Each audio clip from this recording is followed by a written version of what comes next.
long thin tube is entered into uterus, and a large syringe is attached to the tube, and the embryo is suctioned out.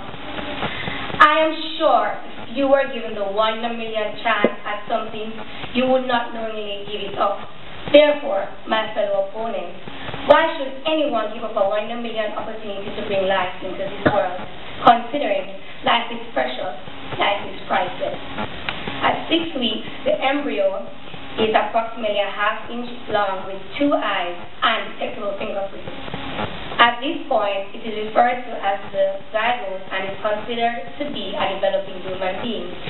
By performing abortions at this stage, we're not only committing murder, but depriving an innocent human being the gift of life. Abortion does not only affect the unborn child, but it may have serious complications for the mother. The risk of having an abortion can range from heavy bleeding, damage to the cervix, and death. And abortions also have psychological effects on the mother as it leads to the feeling of guilt, depression, and some have suicidal thoughts. Are all these risks of physical damage and emotional distress necessary, and in the end a life is lost? I am aware that there are many different reasons why women may seek an abortion. For example, rape, incest.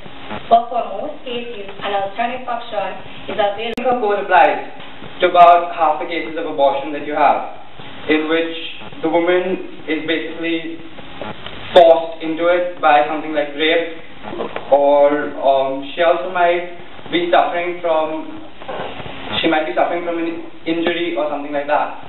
For example, did you know that 10% of all cases of pregnancy could potentially harm the woman and are termed as high risk, which means that the woman could actually die while giving birth to the child, which is a lot more than the number of people that are actually harmed during the abortion practice itself.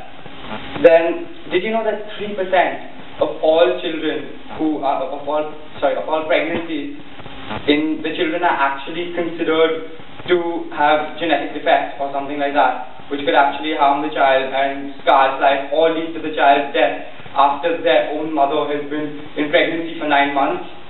And also think about the fact that there's so many children there's so many parents with AIDS who are going to give birth to children with AIDS, and they're just going to die in something like 20 years. Do you think it's really worth it? That takes me